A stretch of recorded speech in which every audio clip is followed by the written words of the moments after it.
What's up, guys? This is Team Hard Life Captain Alberto Zertuche here. We've got another video today. It's with the HXW 2-speed, and it is the Raptor, but we have this Toro Tamer hollow core gel spun. It says it's the 12 strand and it's 100-pound test.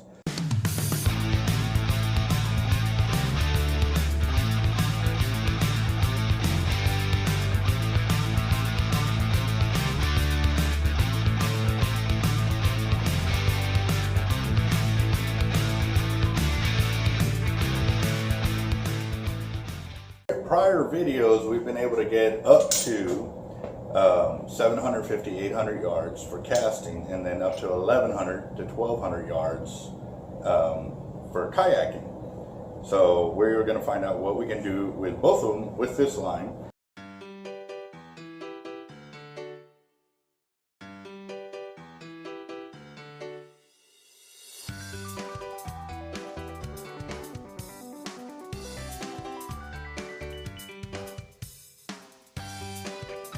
Did he show you the needle inside the braid and all of that? No. Well, right now I've got the needle inside of here. And I'm towing the line. The loop over here is because I pulled the braid back inside of it. Yes, please. See, there's the tag in now. And what I'm going to do is I'm going to hide that tag in.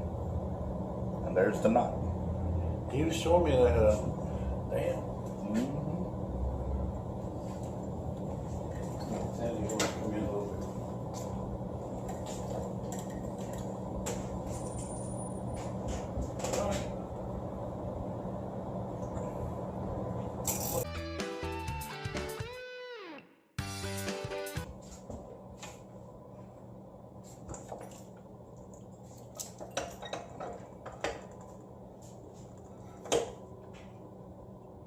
The one thing I'm already noticing is there is a twist in the line here.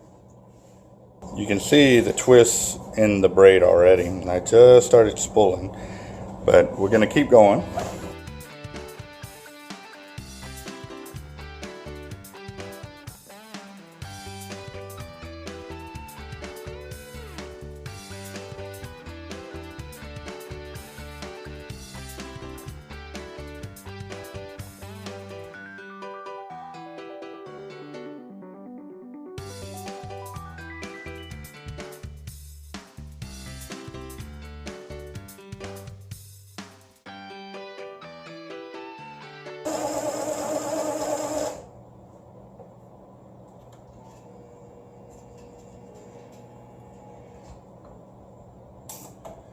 I knew I felt something.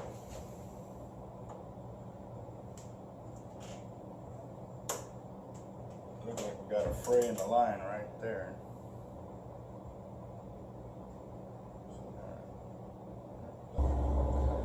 Yeah.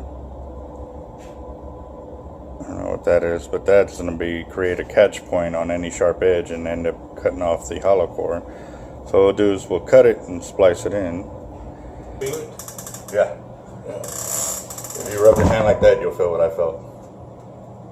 Oh yeah. Yeah, right, boom, there. Instantly, yeah. What it calls, is it just the way they made it? Manufacturing? Yeah, it can be piles up of pieces of the line that eventually come like that, or a connection point, a hiccup. I mean, that's from the manufacturing process right there. So. But that's part of what on my videos. That's what I've been like going through and finding them, and we've actually found that in the high price line, like Jerry Brown as well. Really? Yeah. This one had a horrible one. I found that. Wow. Yeah. You know you're gonna lose a lot of fish in line. Well, the good thing about this line is because it is a hollow core, we can fix it. So all I do is I splice right in, and he doesn't lose any line. If it was a solid braid, he'd end up putting a knot. Right. And most of the time, once you start putting knots in there, it acts as catch points for all the seaweed coming through. So it makes it real difficult if you're surf fishing to keep your line in place, right. Or even offshore if you're trolling.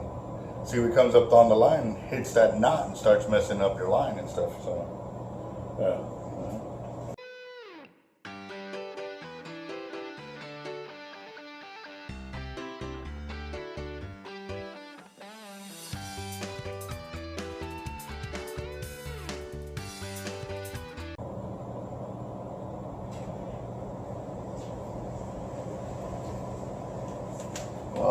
coating is coming off pretty good already, as you can see. And even on my splicing needle, it's coating the very tip of it, which acts like a stopper and keeps me from allowing the needle to penetrate in. You're having to clean it, which is kind of typical with most lines that are any kind of coloring. So that coating will come off and coat the tip. So.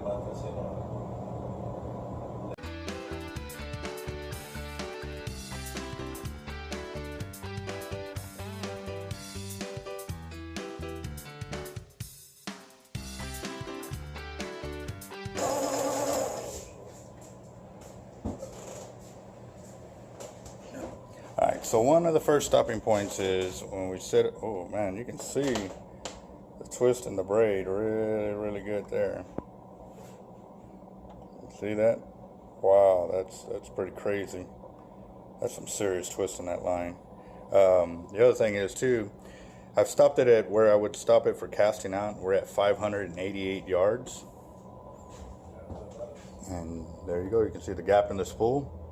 And just a quick side-by-side comparison, we did the extreme braid a few weeks ago, and for the 12 strand, or actually on this one was 80 pound test, we got 775.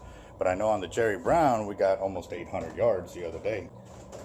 Actually, I will post the video for the HXW Raptor that I did with 100 pound test line tomorrow. So after you see this one, stay tuned for the next one so you can see the difference between the extreme braid, this braid, and the Jerry Brown in line capacity. Now the Jerry Brown is 12 strand, 100 pound test like this one, but as you can tell, this one it's pretty thick. So it's eating up on the line capacity. What we're gonna do is go and fill it up real quick, and then I'm gonna down spool it so we can put the monofilament top shot that he wants.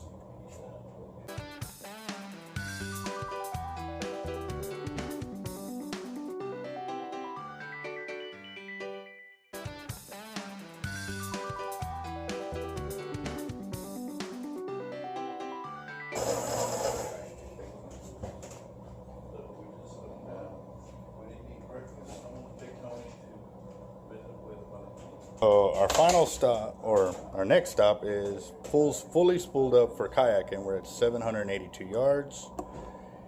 And while sitting here, I felt something just a second ago, and you can already see the fray right here in the spool. So I'm going to take that out, go ahead and splice it for him real quick before I return all the line onto the spool. And I just found another fray too. Another one? Yep.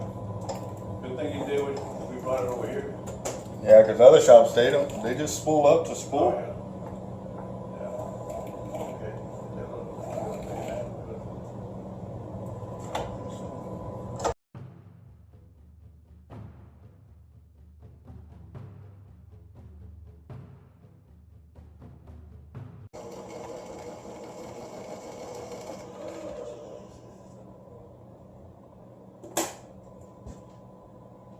Just tell what you were doing.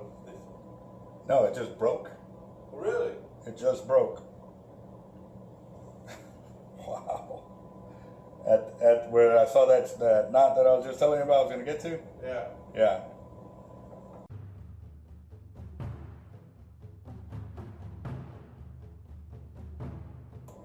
Okay, I figured out what's going on.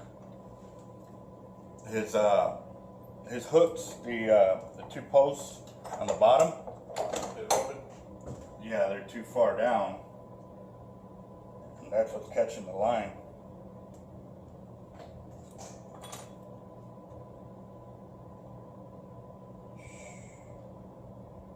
So yeah, if he wants to kayak this one, it's going to be a pain in the butt if he sinks those in too far. Alright guys, so with avet reels, their posts here are countersunk in, and that's going to be something you got to pay attention to, because if you countersink them too far, the edges of their posts will actually catch on the back side or inside of your spool, and your line will hit it and cause frays internally from the line catching up against it, because it is sharp edges that the line will be rubbing against. So I didn't catch that when I was gonna fill it up like that, and that 30 seconds of an inch coming out, you don't plan on it when you're filling up a spool. So that was something that I missed on my behalf, and it shredded the line in those two little areas. I didn't know what it was doing until I went to go pull the line off. As it was coming off, that's when it starts to loosen. That's when it caught those areas right there. But at the same time too, when you're trying to reel in, you will catch those areas and you will cut yourself off. So make sure when you're countersinking these that they're not all the way in there, or they can be. Just make sure don't overfill your spool. That'll be the best thing. But also too, if you're gonna be casting, the line's gonna open up and still hit those edges, so it can still cut you off. This is kind of a catch-22. So safest bet is just to back them off of here and make sure the top end of that nut is sticking on the inside of the housing.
one of the things I am noticing is all the color dye is coming off on our hands and on the gear. It even bled through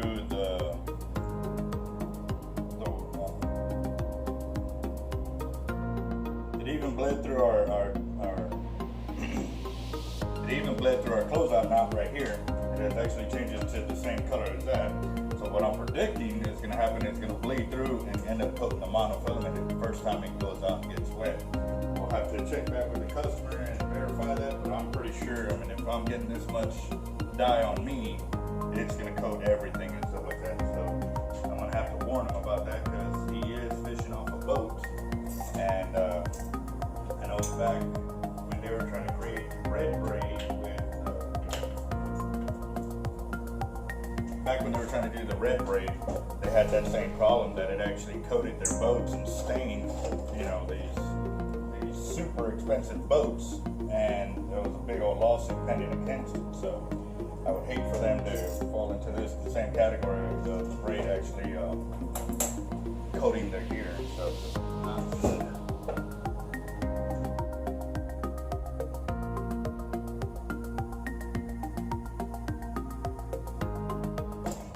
Perfect.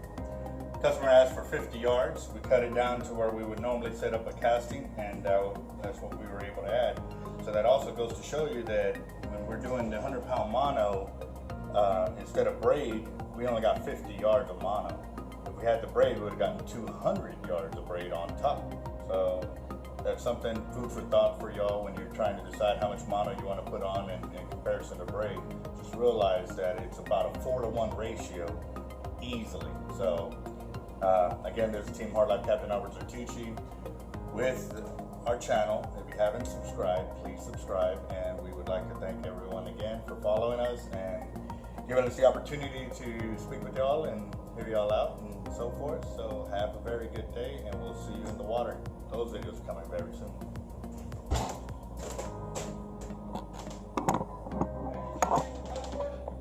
Nope, Miles 14, USMC.